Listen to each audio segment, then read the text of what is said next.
Hello friends, இன்னைக்கு வந்து நம்ம அகரகர் யூஸ் பண்ணி ஒரு ரெசிபி செய்ய போகிறோம். அதுக்கு நான் வந்து சைனா கிராஸுங்கிற அகரகர் தான் எடுத்திருக்கேன். அதுக்கப்புறமா நம்மளுக்கு இதுக்கு என்னென்ன பொருட்கள் தேவைப்படும் அப்படின்னா, பால், அதுக்கப்புறம் கேரட் தேவைப்படும். ஒரே ஒரு கேரட்டை நான் துருவி இது மாதிரி எடுத்து வச்சுருக்கேன். அப்புறம் சுகர். இவ்வளோ. இப்போ 1/2 லிட்டர் அளவுக்கு பால் எடுத்திருக்கேன். அதில் வந்து பாதி பாலை இதுலேயும் இன்னொரு பாதி பாலை வந்து இன்னொரு சின்ன கிண்ணத்தில் எடுத்து வச்சுருக்கேன். இப்போ இந்த பெரிய பாத்திரத்தில் சேர்த்து இந்த பாலில் நான் வந்து துருவன கேரட்டை சேர்த்துக்கிறேன். பால் வந்து கொதி வந்துருச்சு. நான் சிம்மில் தான் வச்சுருக்கேன். இந்த துருவன கேரட்டை சேர்த்து ஒரு 2லேருந்து 3 நிமிஷம் வந்து இது ஒரு கொதி வரட்டும்.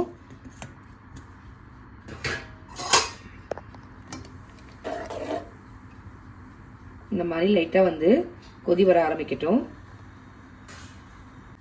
பாருங்க, நல்லா கொதி வந்து கேரட் வந்து ஓரளவுக்கு வெந்துருச்சு. இந்த ஸ்டேஜில் அடுப்பை வந்து லோ ஃப்ளேமில் மாற்றிக்கோங்க. இப்போ இதில் வந்து நான் ப்ரௌன் சுகர் சேர்த்துக்கிறேன். 1/2 கப் அளவு சேர்த்துருக்கேன். உங்களுக்கு எவ்வளோ தேவையோ அந்த அளவுக்கு சேர்த்துக்கோங்க. சேர்த்துட்டு இதை ஒரு டைம் நல்லா மிக்ஸ் பண்ணி விட்டுக்கோங்க. இப்போ இது லோ ஃப்ளேம்லேயே கொதிச்சுட்டு இருக்கட்டும். இப்போ நம்ம இந்த சைடில் வந்து இன்னொரு பாத்திரத்தில் பால் வச்சுருந்தோம் இல்லையா, இது வந்து சூடாகிட்டு இருக்கு. இப்போ இதில் வந்து நம்ம எடுத்து வச்சிருந்த அகரகரை சேர்த்துக்கலாம். நான் வந்து ஒரு பாக்கெட்டில் பாதி அளவு தான் சேர்க்குறேன். ஏன்னா நான் கொஞ்சமாக தான் செய்கிறேன். இந்த அகரகரை சேர்த்துட்டு நல்லா வந்து மிக்ஸ் பண்ணிக்கோங்க. இது வந்து கரையணும் நல்லா இதில் பால்லையே. இப்போ அகரகரை சேர்த்துருக்கேன். இது நல்லா கரைஞ்சி வரணும். அதனால் லோ ஃப்ளேம்லேயே வச்சு நல்லா குக் பண்ணிக்கோங்க. இது கரையிறதுக்கு ஒரு 5 மினிட்ஸ் போல் ஆகும். இந்த மாதிரி நல்லா கரைஞ்சதும் இதை வந்து நம்ம அப்படியே எடுத்து நம்ம ரெடி பண்ணி வச்சுருந்த இந்த கேரட் பால் மிக்சர் கூட சேர்த்துக்கோங்க. சேர்த்துட்டு இப்போ இதை நல்லா கலந்து விட்டுக்கோங்க. இது அப்படியே இன்னும் ஒரு 3லேருந்து 5 நிமிஷம் வரைக்கும் கொதி வரட்டும். அதுக்கப்புறமா நம்ம வந்து ஒரு பிளேட்டுக்கு ட்ரான்ஸ்ஃபர் பண்ணி சேர்த்துட்டு நல்லா கண்டினியூஸாக மிக்ஸ் பண்ணிக்கோங்க. இது கொஞ்சம் திக்காக ஆரம்பிக்கும். லோ ஃப்ளேம்லேயே வச்சுக்கோங்க அடுப்பை, இல்லைனா வந்து திரியாக ஆன மாதிரி ஆகிடும். இந்த மாதிரி நல்லா மிக்ஸ் பண்ணிவிட்டு ஸ்டவ் ஆஃப் பண்ணிவிடுங்க. இது அப்புறமா ஒரு பிளேட்டுக்கு ட்ரான்ஸ்ஃபர் பண்ணிக்கோங்க.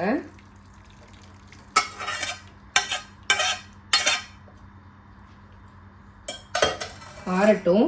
ஆறினதுக்கு அப்புறமா நம்மளுக்கு ஜெல்லி மாதிரி இது செட் ஆகிடும். இப்போ சூடாக இருக்குது, அப்படியே இருக்கட்டும். இப்போ பாருங்கள், நல்லா செட் ஆகிடுச்சு.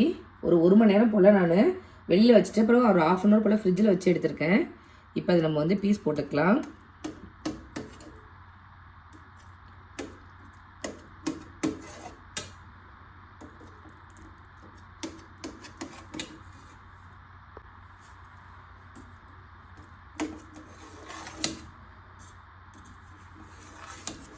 உங்களுக்கு எந்த ஷேப்பில் வேணுமோ அந்த ஷேப்பில் போட்டுக்கோங்க.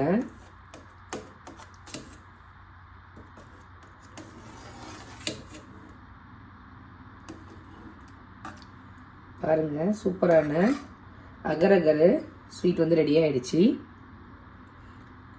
அவ்வளோதான். ரொம்பவே சிம்பிளான முறையில் சூப்பரான டேஸ்ட்டில் செஞ்சுட்டோம். நீங்களும் இதே மாதிரி உங்கள் வீட்டில் செஞ்சு பாருங்கள். எப்படி இருக்குது அப்படிங்கிறத கமெண்ட் பண்ணுங்கள்.